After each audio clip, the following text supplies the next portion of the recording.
Hey, hey, hey, happy Wargame Wednesday. Come on in, pull up a chair, the Daily Dope is in the air.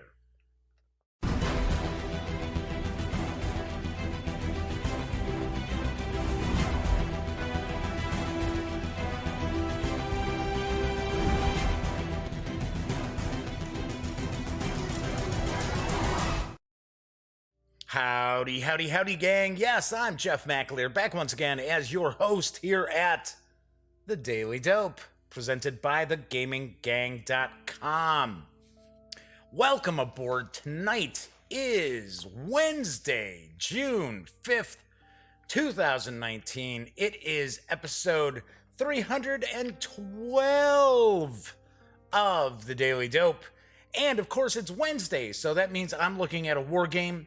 So tonight, I will be unboxing and taking a first look at Fields of Fire Volume 2 from GMT Games. So that will be coming up in just a bit. So, do want to mention that this is a live stream. If you have not joined me before, welcome aboard. Very, very casual show. I just share some tabletop gaming news. Usually I'll have an unboxing. Maybe I'll have a review of a game as well. So, like I said, very, very casual. So, do want to point out as well, because this is live, chat is available on YouTube. It's not on screen. It's one of the ways that I keep some of these stranger commenters at bay. But if you want to say howdy, or maybe you've got a question, or maybe there's something about Fields of Fire Volume 2 you'd like to see a little closer up, by all means, chime in and I will respond. Of course, if you like the video, please give it a quick thumbs up. If you check out some of the videos on the Gaming Gang channel and you like them, by all means, please subscribe. And if you do subscribe, don't forget to ring that little bell, because that will not only tell you when a new video is posted, which is going to be very important as we get into convention season, because, of course, there's no live show when I'm covering a convention. And also, if you ring that bell, it will inform you when the show goes live within usually about 5 minutes or so. So, Rob Moffat is popping up into chat. Good to see you, Rob. Yes, it's Wargame Wednesday. I know you love Wargame Wednesdays. So, yeah, we are going to dig into the second volume of good old Fields of Fire from GMT in just a bit. So, also want to point out that you should check out thegaminggang.com. Be sure to go visit the website. There's stuff that's on the website that doesn't make it on the show. Be it news pieces, reviews. A lot of times I've got role-playing game reviews that are from PDFs, which I tried doing some reviews, about like 3 videos, and they got views in that, but to me they were kind of boring, because I was just sharing a few slides, images of the PDFs. So I do have a contributor, Sammy Uhas, who does take care of a lot of RPG reviews in PDF. So usually I'll mention when they're up on the show. We got a new one coming tomorrow, which is actually going to tie into the first look and page through that I'm going to do for a role-playing game book. So I will mention that when we talk about what's coming up on the rest of the shows this week. So we've got, jeez. So Rob's going a little crazy in chat there. All right, not all caps, man. You're yelling at me. So I got some news today. Got some cool news. Got some interesting news. Got some news I have some comments about, One thing I'm going to mention, I don't have any slides or anything set up for it because they haven't really shared any, visuals. But it's kind of interesting. I guess there's going to be a Magic the Gathering animated series on Netflix. It's going to be overseen by the Russo brothers. So I'm like, wow, okay, very cool, pretty cool. I don't hate Magic the Gathering. I think it's a good game. I'm not one of these people. I don't get suckered into the collectible card games, or trading card games, because only Magic is a collectible card game. I don't get drawn into it. I mean, I'm more than happy to play with, some cards and stuff like that, learn how to play, but I'm not into going out and being like, oh, I gotta get boosters. I already went through that years ago, but turned around and sold stuff. Sold all the expensive stuff, so I really wasn't sinking my own money in. Anyway, let's get into the news. Do want to point out, I know there are folks out there who do not like the tabletop gaming news of the day. For some strange reason, I usually get a nasty comment or a thumbs down on Wednesdays because of the tabletop gaming news. So if you don't dig the gaming news of the day, by all means, please look in the show notes below. Usually within about an hour and a half after the show stream ends, the show notes are up. You can just skip right on past the news of the day and get right on into the reviews or unboxings or what have you. So with that said, let's jump on in. Do want to say hello to Flaming Huron. Flaming Huron's popping in, joining us too. So we got Rob and Flaming Huron. Flaming Huron, want to make sure that you did get that email with the copy of the PDF for Things from the Flood that you had won. Finally got the PDFs available. I think it was yesterday. They finally hit on Drive-Thru RPG. So did a contest. Everybody who watched got a PDF copy of the Things from the Flood. So they had to watch, and then they had to shoot me an email within about an hour after the show ended. So there you go. Okay, so and Flaming Huron says yes, did get it. Cool deal. All right, enjoy. And once again, thank you for watching. Let's jump into the news, because September brings the next title in the KOSMOS Exit series of mystery games. And I've got the dope on. Exit, the Haunted Roller Coaster. Oh, geez, forgot. I gotta mention my sponsors. Jeez, completely forgot. Yes, Wargame Wednesdays are sponsored by Tabletop Publishing and Flying Pig Games. Yes, two great companies. One great mastermind, Mark H. Walker's in charge of both of those. I will be interviewing Mark at Origins if I go to Origins. Once again, that's still kind of up in the air. So, Dan from No Enemies Here is rolling in too. Just in time to see me mess up. Good going, Dan. You couldn't wait a few more seconds before you jumped in? So you didn't see me mess up and forget to mention my sponsors? Okay, so I gotta be honest. It's not like it's a paid sponsorship or anything like that. I'm just sharing some extra love from Mark H. Walker and Flying Pig Games and Tiny Battle Publishing, all right? So if I mess up the sponsorship on Wednesdays, it's not a big deal. I'm kidding. I'm sure Mark probably, when he watches the show, probably laughs. So, anywho, I started to say September brings the next title in the KOSMOS Exit series of mystery games. I've got the dope on Exit, the Haunted Roller Coaster. Ooh. Oh, geez. Here goes Dan with the icon of the industry thing. If I were an icon of the industry, Dan, I would have way more than just a few people who were watching live. And why did we get more? I see this is going to be one of these days, isn't it? I went through all this stuff to make sure that I had all these slides up right. And I do see that Lead Magnet's popping in. We've got Unscripted and Unchained RPG review. Someone else who scored a copy of Things from the Flood. So, anyway, about Exit the Haunted Roller Coaster. Dark corridors, terrifying shrieks, bone-chilling monsters. Sounds like a lot of fun, right? At least that's what you thought when you decided to take a ride on the haunted roller coaster at the amusement park. Then, suddenly, you are stuck in a really freaky place. The ride's gates are locked tight in front of you and behind you. You stumble upon a strange riddle. Can you summon up all your courage to solve the riddles and escape the haunted roller coaster? Don't know. Probably not. I would probably die in it. Probably not. I would not make it off the haunted roller coaster, because I'm terrible at these puzzly mystery sort of games.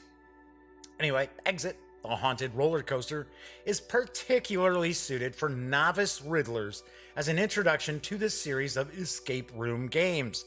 Like other titles in the series, Exit the Haunted Roller Coaster includes components meant to be folded, written upon, or torn, so it's considered a single-use game. The game is for 1 to 4 players. I think you can have more than 4 players. I mean, come on. It's like co-op. Ages 14 and up, plays in around an hour or 2, and will carry an MSRP of, I'm pretty sure this is correct, $14.99 when it arrives on September 9th.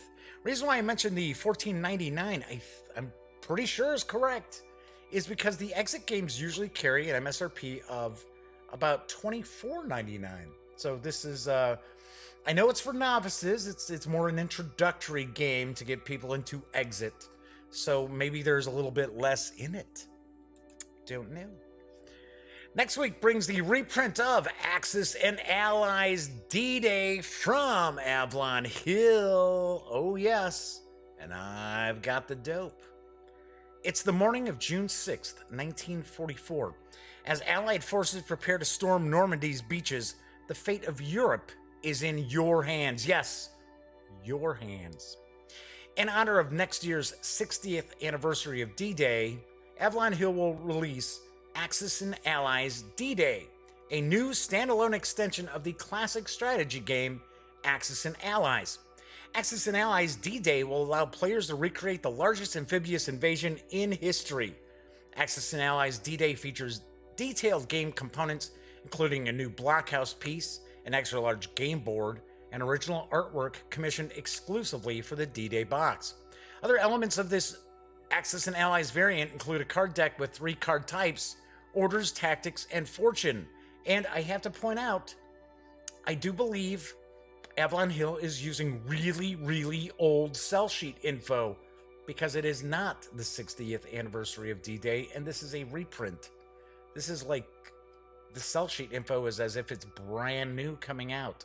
It's not. This is a reprint. I think this came out like, didn't it originally come out like 2002-ish, maybe? Don't know. Order cards determine play sequence and break turns into distinct phases. Tactics cards offer players varied strategic opportunities, and fortune cards add an element of unpredictability. Axis and Allies D-Day begins as Operation Overlord. The invasion of German-held Normandy is underway. 130,000 soldiers of the UK, Canada, and the United States are poised to assault Fortress Europe. That's what they always called it, Fortress Europa. You and your fellow world powers control their fates. One player controls Germany, whose Axis forces have turned the beaches of Normandy into a near impenetrable stronghold. Set to breach those defenses are the Allies, the United Kingdom, Canada, and the United States. Future of Europe and the world hangs in the balance. Axis and Allies D-Day is for 2 players, ages 12 and up, plays in about 2 hours, and is going to carry an MSRP of $44.99 when it arrives on June 11th. So yes, you and you is saying, hey, wow, I realized I want a copy of Things from the Flood. Been away with dental torture. Oh, yuck. Ouch. Yes, thank you. Thank you, Rob, for pointing that out. Yeah, I'm sitting there thinking, what did I just, 60th anniversary? It's like, no, it's a 75th anniversary tomorrow. I was like, what the heck? Although, the reprint is arriving on June 11th. I know that for a fact. And it does carry an MSRP of $44.99. I enjoyed the original Axis and Allies. I don't know. I don't know. D-Day, you know, we played Axis and Allies and Zombies, and it was like, all right. I thought the component quality was a little chintzy, to be honest. But it was okay. Cameron liked it way more than I did. Elliot thought it was okay. So Dan says, $44 US, $1 million Canadian. It's not our fault. It's not our fault here. So let's get into some real Wargame news. Because it's Wargame Wednesday. I don't usually have some Wargame news to share. But Dissimula, I don't know, Edizioni has a new strategic level World War II Wargame up for crowdfunding on Kickstarter. I've got the dope on From Salerno to Rome. From Salerno to Rome allows you to simulate the first 10 months of the military campaign in Italy during World War II, from the landing in Salerno in September 43 to the liberation of Rome, June of 44. The game starts with the American 5th Army that has just landed in Salerno and the British 8th Army advancing in Apulia, while the Axis powers gather their forces to hit with a powerful counteroffensive against one of the two Allied armies. The game enables you to fight the battles that took place in Italy from September 43 to May 44. Salerno, Cassino, Anzio. I was going to say for a second, I was like, no, yeah, it is pronounced Cassino. I was like, wait a second. I was like, oh, wait. Salerno, Cassino, Anzio, and Ortona. The game lasts 10 turns, each representing 1 month. Each turn is divided in a varying number of impulses, during which both players always have the opportunity to react to their opponent's moves, alternating within an extremely flexible game structure. When a turn starts, each player gets a certain amount of activation points he can use to put under command of his forces during impulses. Do want to point out, I can tell that this information is translated into English because I believe this is an Italian company. Translation's not that fantastic. These formations, single divisions, or whole army corps, once activated, can move and fight, move strategically in a different sector, and also can be put in reserve, and so on. Activation points can also be used for other operations: air cover, landing, strengthening defensive lines, recon, ultra, etc. The German player has obviously a chance to win the game right away if he manages to repel the US 5th Army in Salerno. If the German player does not win, the game goes on and the Allies must conquer Rome, trying to eliminate the armies of the Axis powers in order to win. The Axis wins if the Allies do not reach their victory conditions, or if, in any moment, the losses for the Allies go over a certain level. The Kesserling's option variant changes the game completely, giving back the initiative to the Axis player and changing the victory conditions once again. There is a Kickstarter video. It's about a little less than 2 minutes. So let's kick back and give it a watch.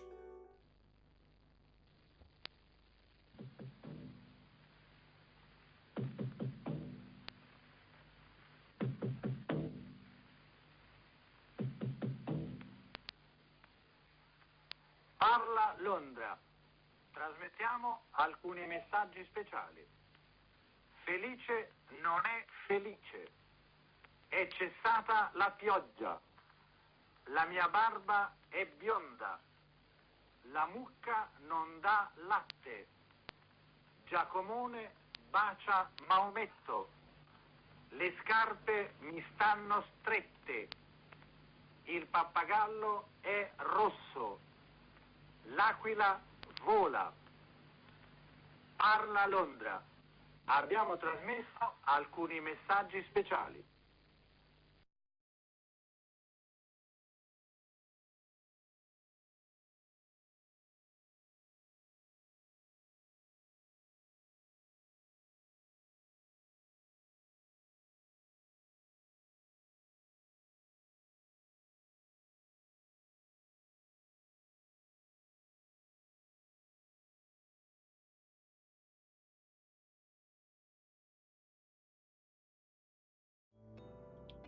From Salerno to Rome is for 2 players, ages 14 and up, plays in around 2 hours or more, depending on the scenario.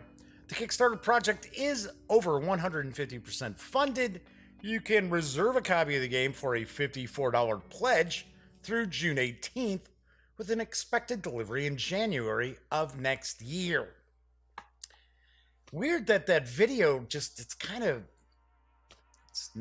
like nothing, no music really. It's just like, okay, all right. But at least it was, showing us some of the game. Gotta admit, like the map. I think the map looks really nice. I dig some of the counters, although we'll see these counters come back around again.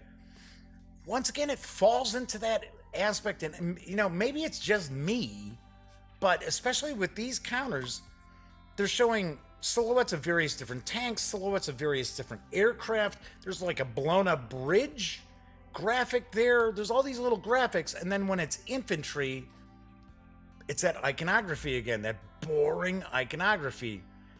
And I understand if you're a 70-year-old gamer, okay, fine, that's what you want.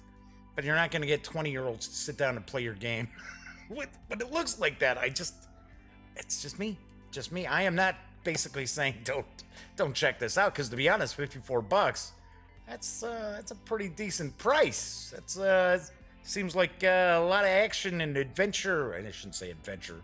A lot of action and strategizing, I think should be pretty good.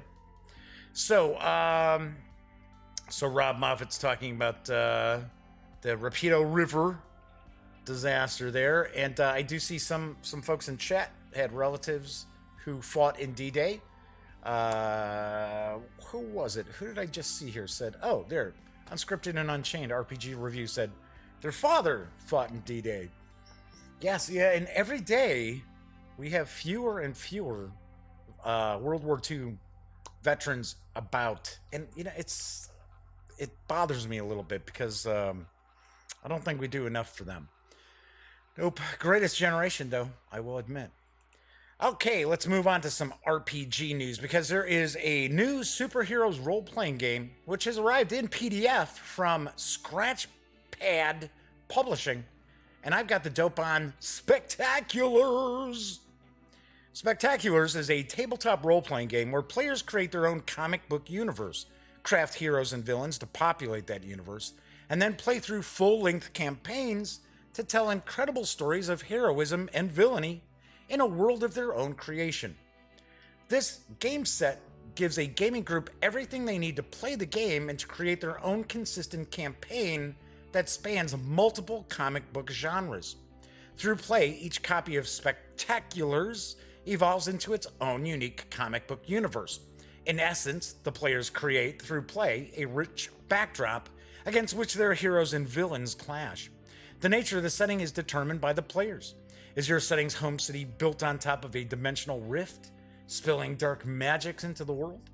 Is the government agency that oversees superpowered activity made up of men and women in black suits and sunglasses, operating a loose affiliation of independent cells in all of the world's major cities? Is the Star Empire that chases refugees to Earth a tyrannical conquering horde looking to make humanity its next victims? You decide which of these are true for your setting. Spectaculars makes it easy to create a fully fleshed out setting, guiding you in the process of creating the setting's major elements at the time they come into play. Spectaculars is designed to be played with minimal preparation. Once all the players know the rules of the game, you can start playing a scenario with brand new characters in a matter of minutes. Character creation is fast and easy, and the game comes with 50 scenarios spread across 4 comic book genres. With Spectaculars, you can run multiple, satisfying, evolving campaigns right out of the box, with no need to spend hours doing advanced work to prepare for the session. It's a perfect game for people who want the satisfaction of playing an ongoing campaign, but don't have the time to dedicate away from the game table. The scenarios included in the game provide over 100 hours of campaign play. Man, I don't know. That's quite a claim there. The 120-page core book is available in PDF for $19.95 from Drive-Thru RPG.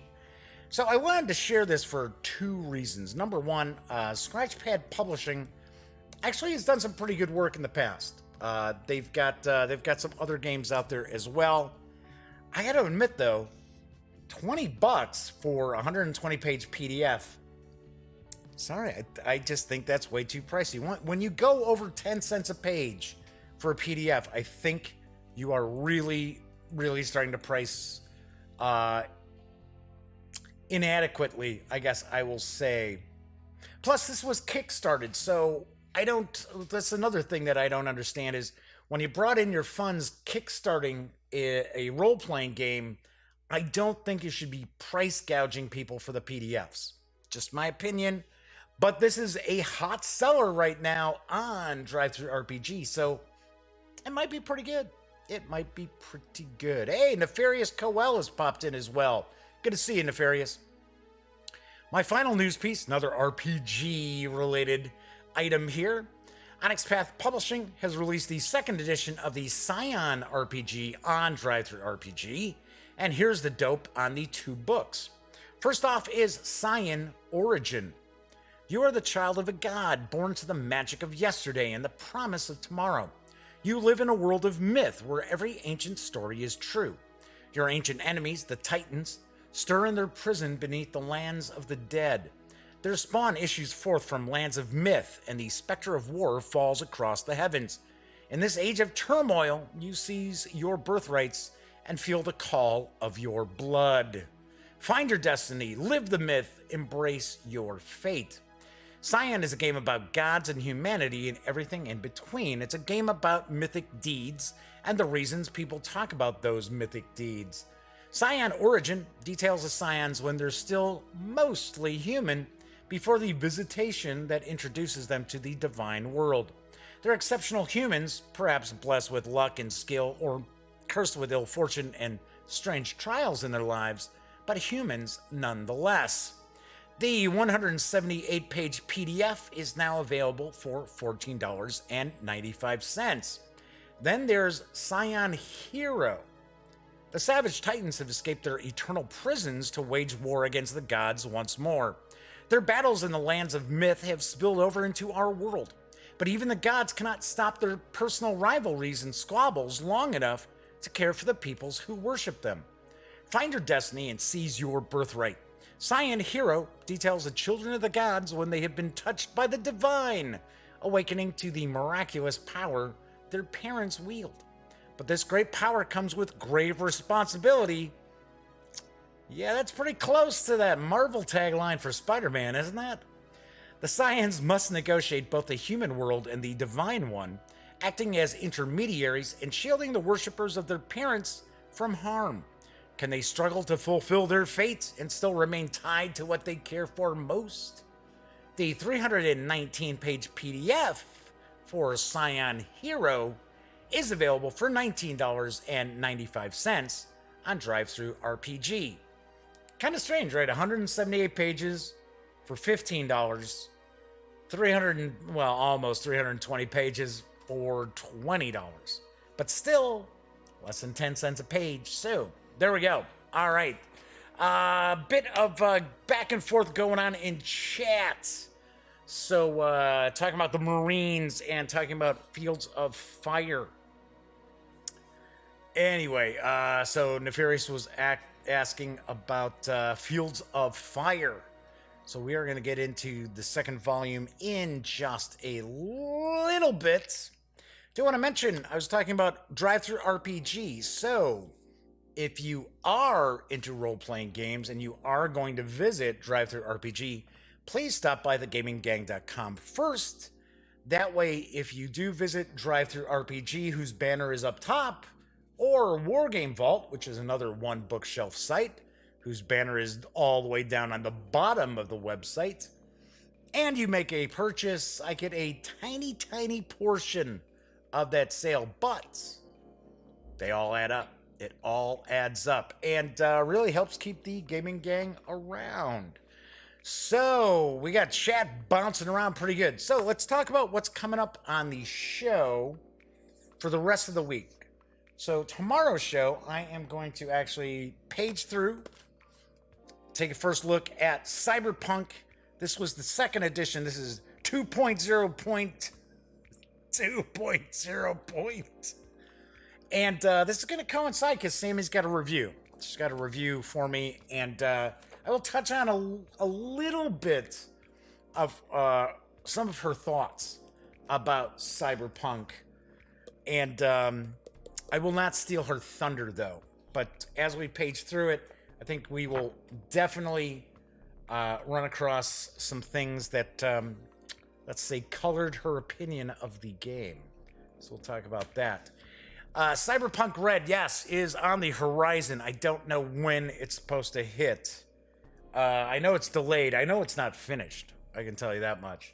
Then on Friday's show, going to take a look at the Smash Up expansion. Yes, it is the International World Tour, which for some strange reason, it's a World Tour International Incident, I should say. For some reason, I think there's something in here that you're supposed to bring with you if you go to a convention that AEG is at. I don't know. We'll find out.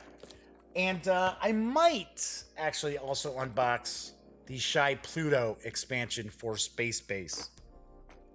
Since just unboxing one little expansion is not going to take up much time. So, don't know. We'll see. We'll see what happens. I don't foresee much showing up before Origins. Simply because I assume that most companies are kind of hanging on to their review copies to either give them out at Origins, because that saves them on shipping, or, just try to sell them, as opposed to giving them out to reviewers. The Furious Coel says, Cyberpunk 2020 version was done in what, 91? I think it's 92. You know what, I can look. I thought it was 92. I think that might be when it was last updated.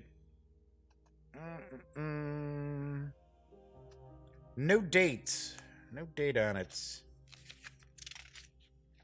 Okay. Hang on, I gotta put the old reading specs on. So Rob Moffat says 91. 93 is when the second edition. So it's 90, 91, and 93. So 1993 was the last time that they did an update. So, yes. Anyway, talking about Origins, do want to mention that I do have the game sale going on still. I will just share some slides of the different stuff that's out there that is available. Some of these are still in shrink. Some of these have been opened, have been played for review purposes only. So they're not all beat to hell or anything like that. I don't treat my games like garbage. I really do take care of them as best I can. So I got a few that I've sold so far. Well, a couple I've sold so far. I shouldn't say a few. But I am hoping to sell a few more of these before Origins, because I have been sending stuff out within 24 hours of receiving payment on PayPal. But if you want to check out, see what's out there, I'm offering some pretty damn good prices as well. So go visit thegaminggang.com. You will see that any page you go to is going to have a little ad there that you can click on. All right, so Dan from No Enemies here is rolling on out. We'll see you next time, Dan. Okay, anywho, I don't know. Like, as far as Origin goes, I think it's 50-50 right now. Because, gotta hang on. I have to go to Gen Con. Gen Con is my big show. And I have to point out, my hotel room for Gen Con is not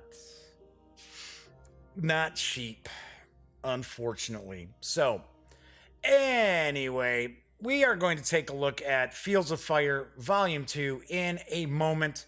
But before we do, just want to point out that if you like thegaminggang.com, if you enjoy the Gaming Gang channel, if you get a kick out of watching the Daily Dope, then by all means, please consider making a small donation to Lil Bub's Big Fund and the American Society for the Prevention of Cruelty to Animals. Yes, that's right, Lil Bub's Big Fund does provide grant monies for organizations that do care for special needs pets. These animals might require medication, they might be blind, they may be deaf, they may have mobility issues, they may be long in the tooth like yours truly, but they still deserve a loving home.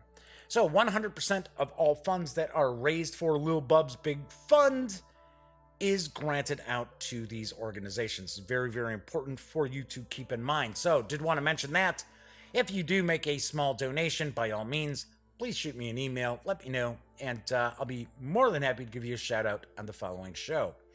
Speaking of my email address, I also want to point out, if there is a company that you want me to go and interview if I do go to Origins, because I have been setting stuff up, please let me know. So I'm already talking to Mark H. Walker, so Flying Pig Games and Tiny Battle Publishing is all taken care of. I am going to interview my good buddy, game designer Herman Lutman, so that's taken care of everything. So, Unscripted and Unchained RPG review. I'm just going to say you and you. You and you. Have I ever reviewed anything from Bloat Games? No, I have never heard of Bloat Games. Not a clue. Not a clue who they are. By all means, pop something up in chat so I know. If Bloat Games is going to be at Origins, I will definitely reach out to them. Here's one of the things. Here's one of the things that I do as far as when I interview companies. And you may think that, maybe I shouldn't be doing that. So Nefarious is saying there's buffering on their end. I'm not showing any drop frames, and our kilobit rate looks solid, very solid. So might be on your end.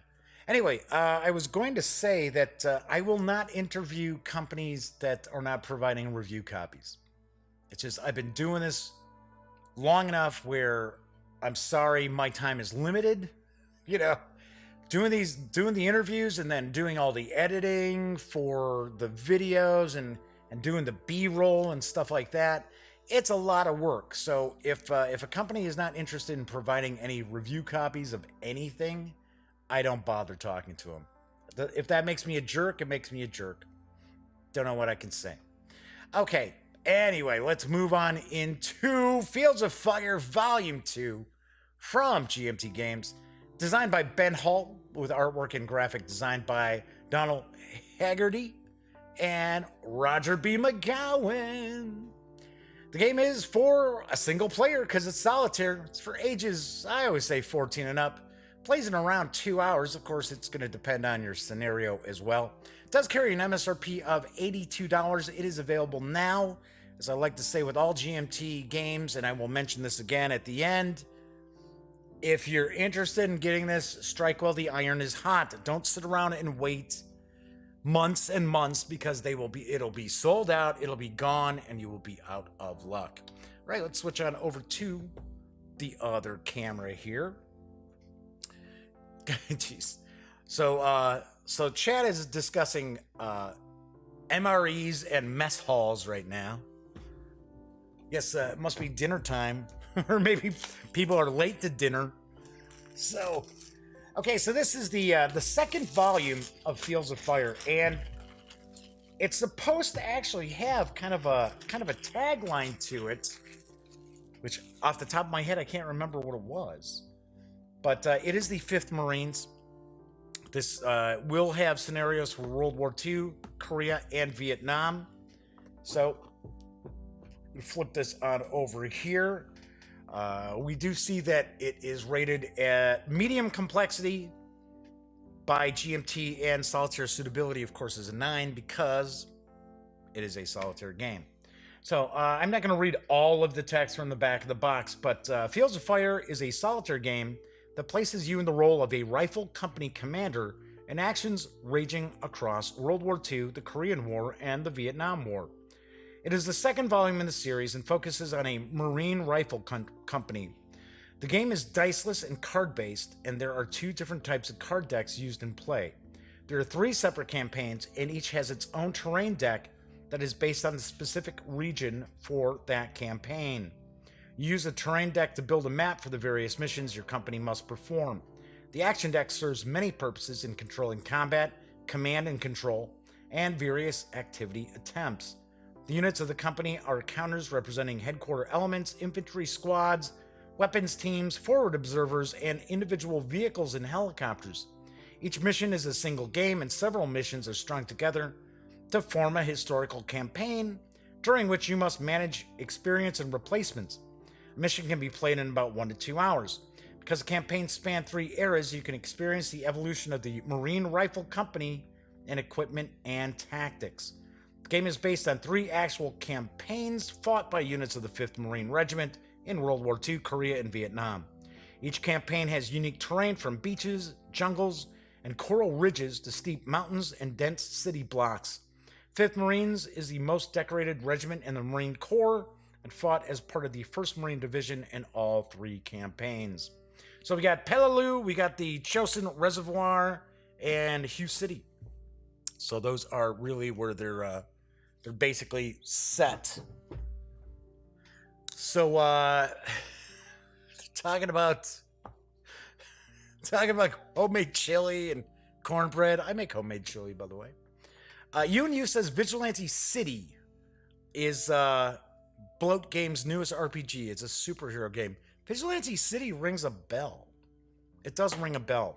I'll have to take a peek, or maybe I'll reach out to them, see if they're interested in getting some coverage. So let's open this on up here.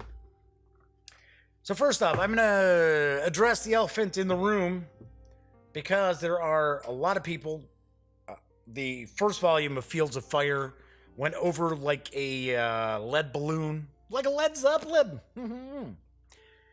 There were some issues with the production of the game. There were rule issues. I'll be the first to admit, I kind of Hue City. And yeah, why did I say Hue? It is Hue. Anyway, I was going to say I kind of popped in and was trying to make heads or tails of it itself. I've got it, and I kind of gave up because it was sort of like it wasn't clicking. So there were quite a few people who did not feel that the rules were presented, I should say, very well either. But hopefully that is not going to be the case here, because I do understand that, you know, if you spend, well, that got folded in there. If you spend enough time on, say, Board Game Geek, or like on the GMT doesn't really have forums. Yeah, I guess they do. If you like Con Sim World, things like that, then you can come to an understanding of how to play the game. The only thing to me is, like, when I review a game, if I have to go online to read a bunch of errata and frequently asked questions and things like that, then your game is kind of a fail, because that should all be in your rule book. I should not need to go and watch videos of how to play and things like that. I should be able to figure out the game from the rulebook itself. So Led Magnus says there are some production issues with this version. Okay, so if you'd care to elaborate, that would be pretty cool. So both the reprints have some print issues. Yeah, Flaming Huron's right. I like it explained out of the box. I don't mind having to kind of sit there and juggle a little bit and figure things out, but wrong backs on some of the counters, that is not good. That is definitely not good. All right, so let's take a look at the rule book here. So we've got 62 pages. So that is quite a lot of rules here. So we got the introduction, talking about the components. Ground scale. Ground scale is abstracted. Time scale is abstract as well, usually representing anywhere from 5 to 30 minutes. Unit scale. Infantry units have between 1 and 4 steps, with each step representing 2 to 4 men. So there is step reduction, no doubt. So we've got the terrain cards. That's one of the things that I found pretty cool about this system are the cards, the terrain cards themselves. You're not playing across a board with hexes or squares. There are some games that still have squares, but you're actually utilizing these cards for the terrain. Talking about the action cards as well. The different markers, headquarters, weapons teams, vehicles, casualties, staff, runners. That's pretty well. Talking about the player aids, the glossary. Some common abbreviations. It's okay. With the old breed is kind of the sort of the tagline that this is. All right, so you's got to run. All right, good to see you once again. Enjoy Things from the Flood. I will definitely see if I can look into Bloat Games as well. So Nefarious says, unfortunately, I've had more than one GMT game that required replacement counters and or cards sent later on in the past few years. You know, hang out. When we get through the unboxing here, we'll kind of talk about that a little bit. From my personal point of view, right? It's not like somebody sat there and explained anything to me, but it's just that kind of the vibe that I've gotten, and kind of some back channel whispering that I've heard. But let's get through this. So we got preparing for a mission, sequence of play, friendly higher HQ event phase, defensive missions, friendly command phase. So here we've got a command example. Okay. Command and control. Well, at least we've got some charts. We've got some images, some examples of play, so that's important. Talking about the actions.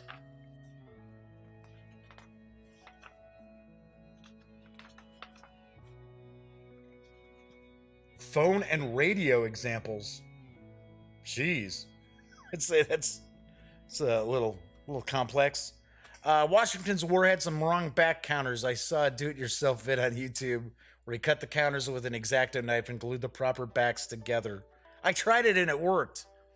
Yeah, you usually can kind of split the counters. Not that I've tried, but I have unintentionally done that and then glued them back together. Nefarious says, I think GMT has been overwhelmed for the past few years due to their increased amount of titles being output and their whole warehouse shipping upgrade mess that's been ongoing. All right, well, like I said, I'll tell you what I think in just a few moments. So we got infantry movement and terrain, different terrains, elevations, cover, infantry combat, basic combat principle, volume of fire, and primary direction of fire markers, combat resolution and effects. See, when I start seeing all of this stuff, this is when I start wondering, can you really play a scenario in an hour? So, weapon types and restrictions. I did see one of the last items in the rulebook here is kind of like streamlining the game for newbies. So we got different weapons, demolition charges, flamethrowers. Helicopter control card. Okay. Now we talk about vehicles. Transport. Riding in jeeps, riding on tanks, helicopter assaults. Air assault planning, vehicle actions. Now we get some line of sight examples. Okay, so we've got anti-tank combat. Yeah, there's a lot going on here. Now we get into the enemy. 49 pages in, we're talking about the enemy now. So generating enemy forces. Spotting. Activities. Snipers, leaders, indirect fire spotters. Rallying, reconstituting, and experience. I think that's probably one of the things that's really a draw for a lot of gamers, especially solitaire gamers, is when you can. I don't mean to sound like RPGs level up characters, but experience can make your players, your squads, your units better. It's one of the things I loved about Phantom Leader is pretty much the same thing. So Nefarious says, I hear the Fields of Fire rulebook will force a fear check on the reader. Maybe sanity loss. I don't know. All right, so we got urban line of sight, hand grenades and pyrotechnics in urban terrain, and streamlining play for beginners, which is like one page. Okie doke. So, and then we got a turn sequence summary on the back. Then we've got briefing booklet. It says briefing booklet 1. We're going to have 3. So we have World War II, Korea, and Vietnam? Well, maybe not. So this is briefing booklet 1. And this is going to be World War II here.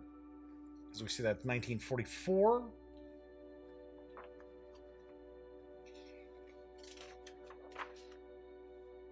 Oh, we've got the Japanese forces. Lot of charts. It's kind of funny because I remember playing a lot of B-17 Queen of the Skies from Avalon Hill way back in the day, and we loved it. And we would actually get a bunch of us together who had copies of the game, and we would sit there and kind of interlock them together. But looking back on it now, it's just like loads and loads and loads and loads of charts. You're not making a ton of decisions. You're basically rolling a 6-sided die, hoping to possibly shoot down some of the fighters that are coming after your B-17. And everything else is kind of charts. So map construction for missions. Got order battle. Now we move into Korea. Various different table organization and equipment.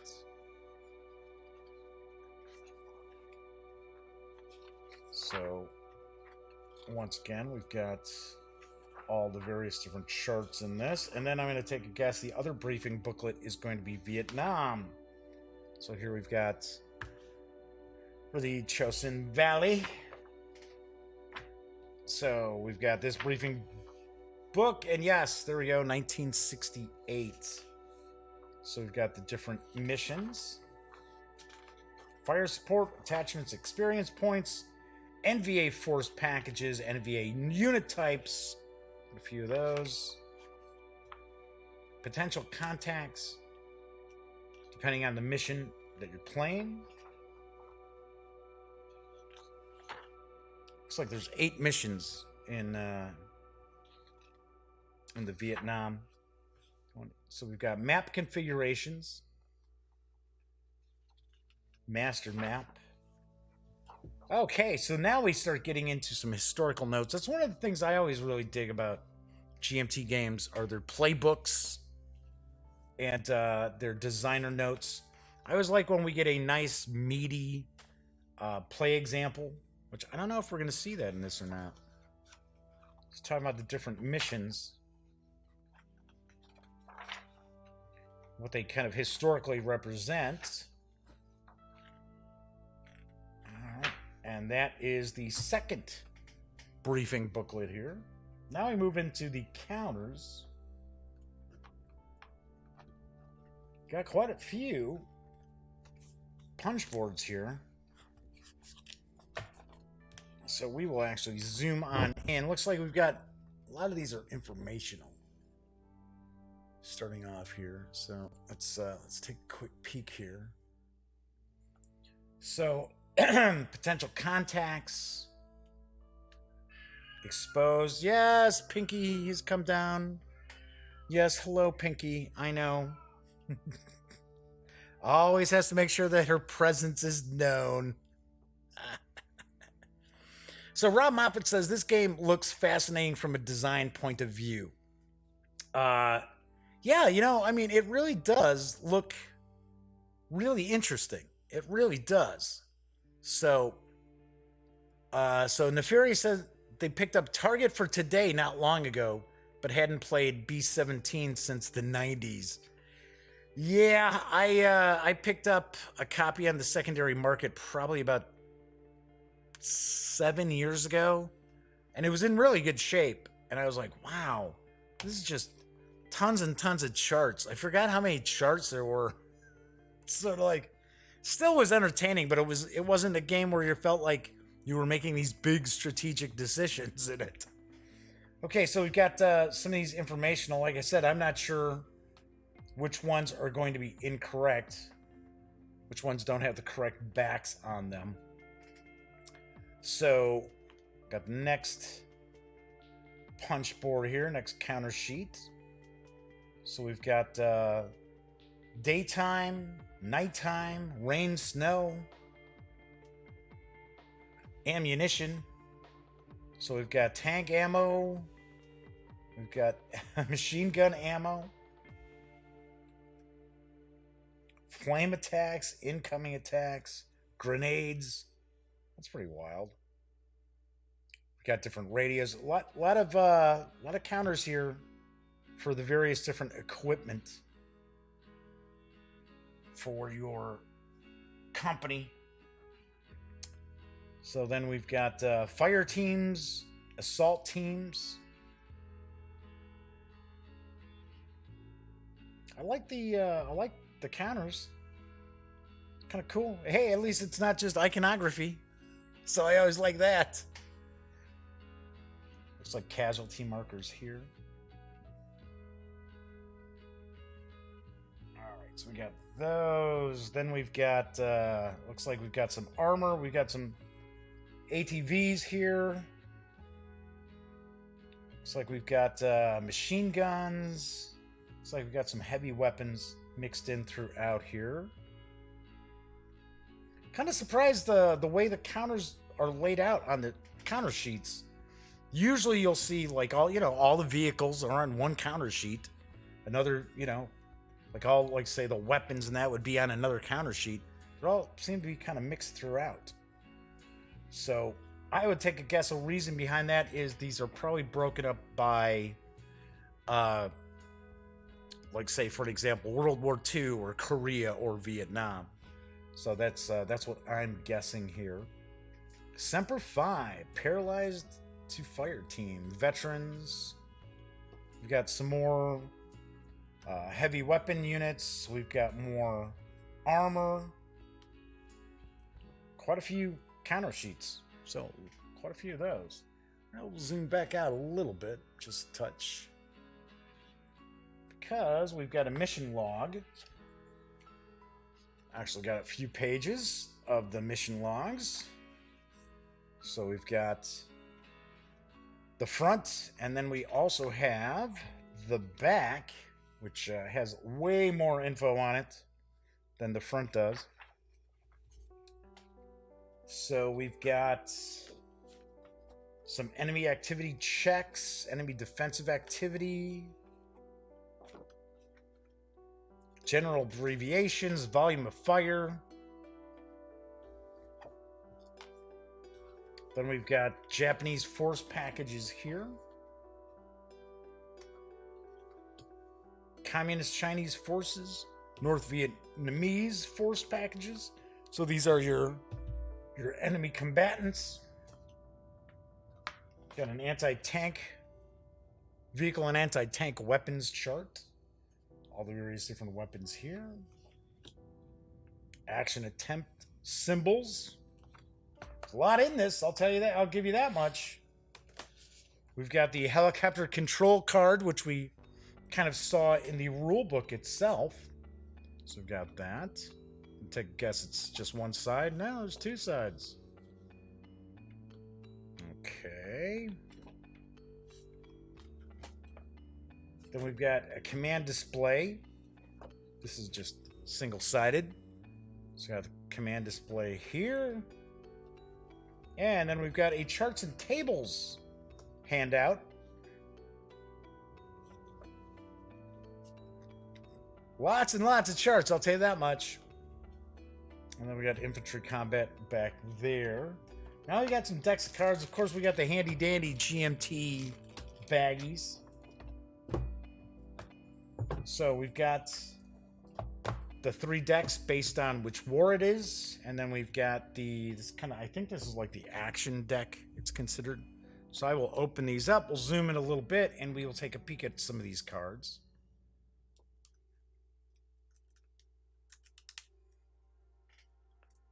Hey, Kabuki Kid popped in. Good to see you, Kabuki Kid.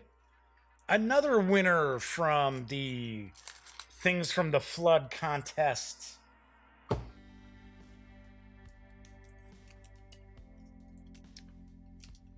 All right, come on.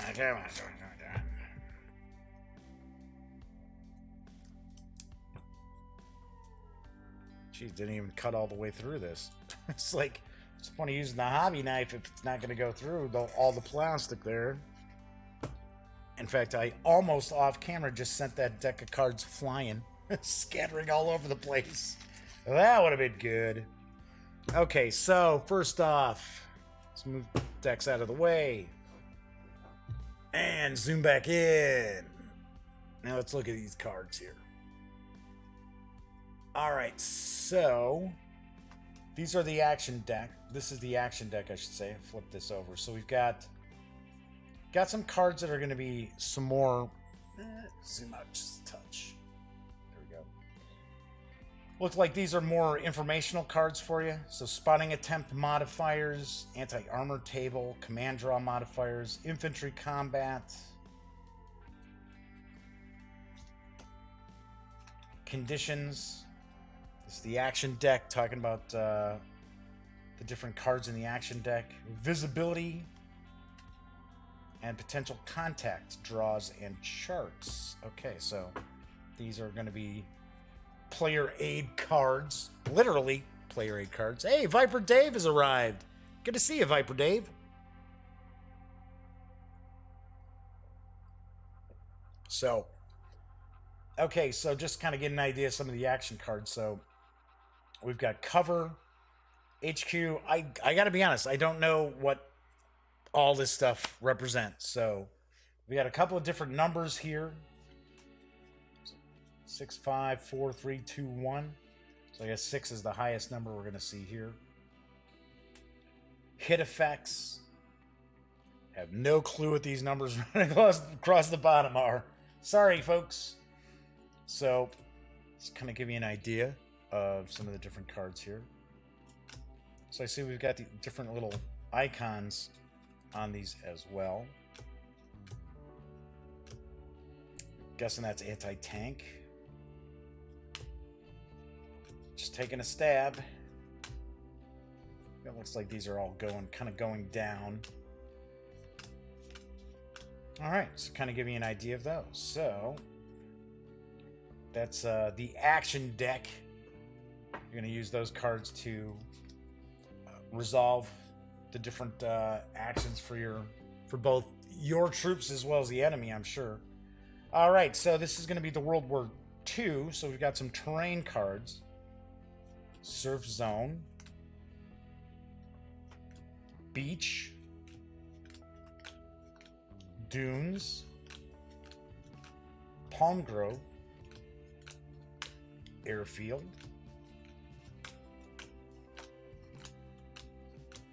Jungle. Well, it's interesting that there's at least some different photographs for each of them, right? Because, I mean, most game companies, it would be jungle. You're going to see the same exact picture on every one for the jungle. Then we got blasted jungle. Coral Ridge. Coral Cliffs. More blasted jungle. Looks like they reused a little bit there. Pond. Coral Draw. Coral Peak. So that is the terrain deck. Let's see what terrain we've got for Korea. This will be mountainous, that's for sure. Open, and it's snow. Rocky Hill, open hill. A lot of open hill there. Rocky Hill. Yeah, a lot of people who aren't overly familiar with the Korean War don't know that it was like just really mountainous terrain. So a lot of people think, oh yeah, it's in Korea, it's all flat. It's like, no, it's all. I remember, I forget one general's name who it was, but he said, yeah, once they got over one mountain, they'd get over the mountain and be like, oh look, another mountain. Pines Hills. Scrub pine, I should say. A draw. Little Rocky Hill draws. Scrub pines. All right, and shacks. That was the only one. There's one shack card. And then Vietnam. Complex building. Compound. Garden compound, light detached buildings, Kind of interesting how we went from photography to graphics here. There we go. Now we get back to the photography. Traffic circle, rubble, large compound, park, road embankment, canal, cane field. More cane fields here. Tree lines. I think that's it. Yep, tree lines. Okay, so we got the 4 decks of cards. Are they going like that? I believe they did. 4 decks of cards. We got the handy dandy GMT baggies there. We've got loads of charts. So we've got the charts and tables here. We've got the command display. We've got the helicopter control card. Various different force charts. The mission log. Wasn't it 1 through 5 of these? Yep. 5 punch boards of counters. 2 briefing booklets. 1 for Vietnam. The other for World War II and Korea. As well as the 62-page rule book. And that is what we find when we take everything from Fields of Fire Volume 2 with the old breed outside the box. So, I will have to dig through this.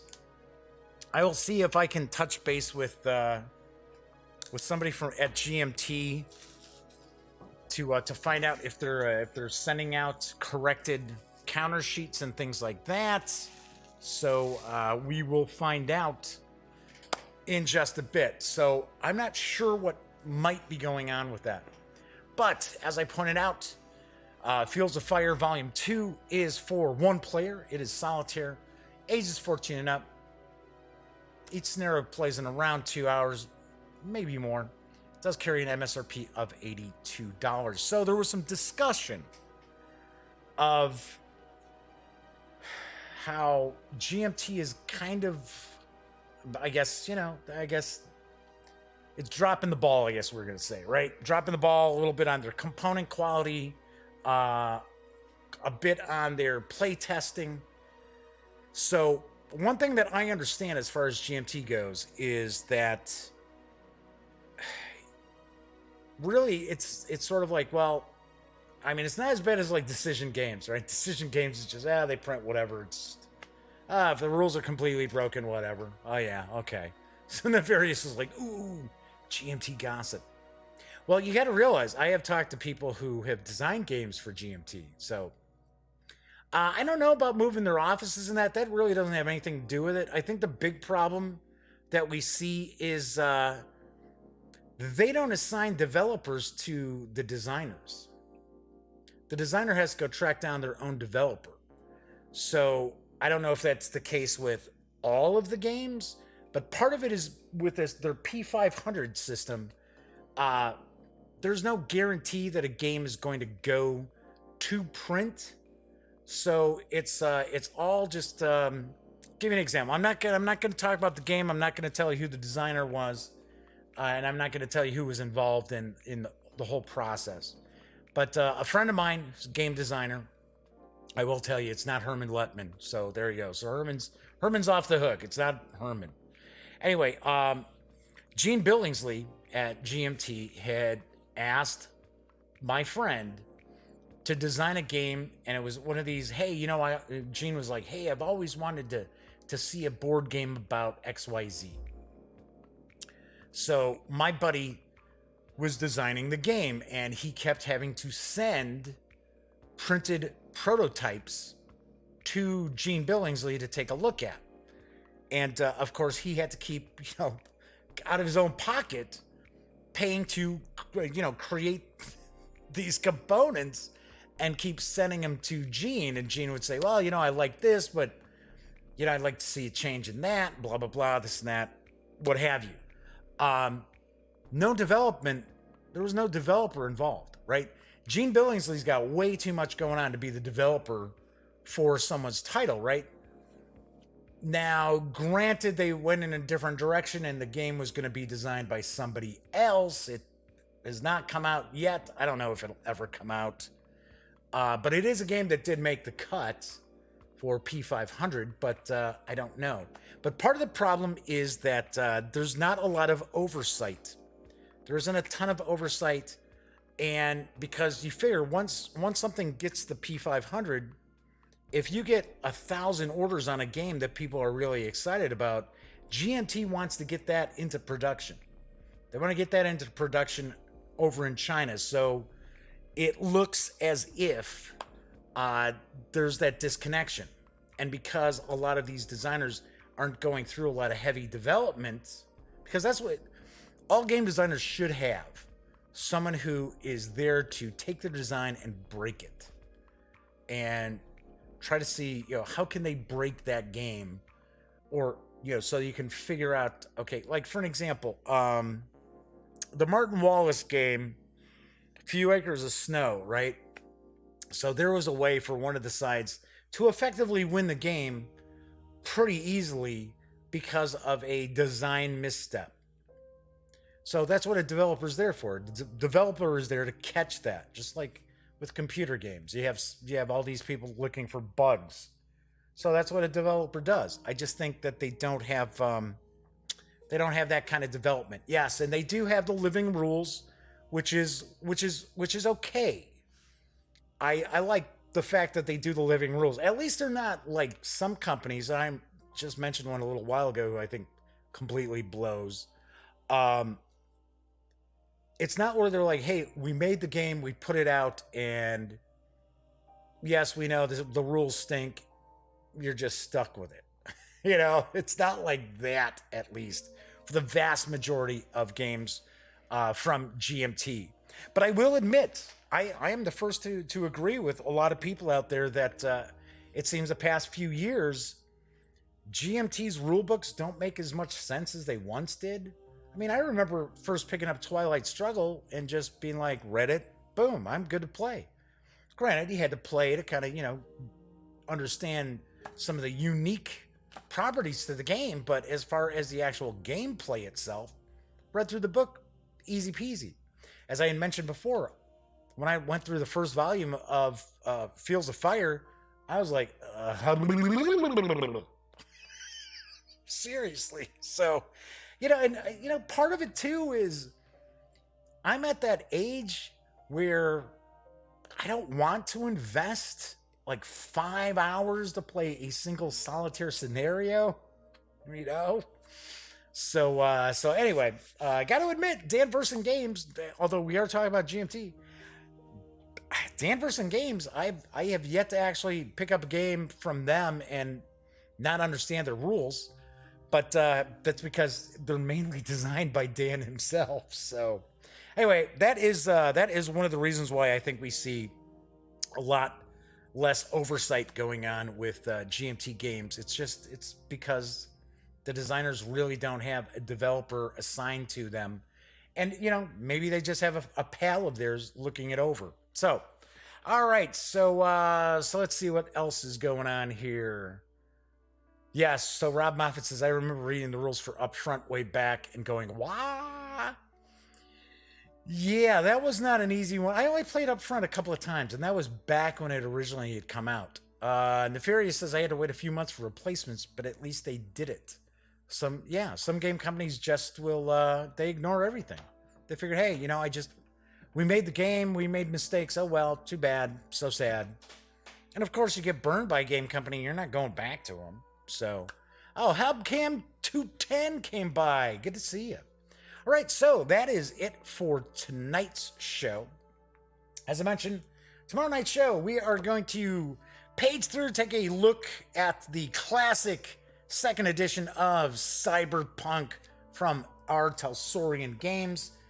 Sammy has a written review. It's going to be up on the website tomorrow night. I will reference it a little bit. But we are just kind of taking a first look and just kind of showing it off a little bit. All right, so I'd like to point out, when you're not watching videos on the Gaming Gang channel, please visit thegaminggang.com for all the latest in gaming news, reviews, comics, movies, TV. By now you know the drill. Get your geek on at thegaminggang.com. Everybody enjoy your Wednesday night. Everyone in chat, thank you so much for keeping me company again tonight.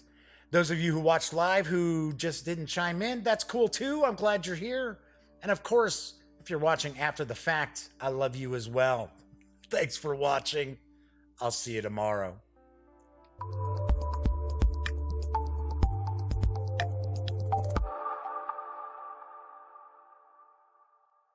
Thanks again for watching The Daily Dope, presented by The Gaming Gang. If you like this episode, be sure to give it a quick thumbs up. And if you dig the channel, please subscribe. If you'd like to check out our previous episode, click right here. And if you want to check out a somewhat randomly selected episode, give a click right down here. It'll be like opening a box of Cracker Jacks. You just don't know what you'll get. Once again, thanks for watching, and I'm Jeff McAleer.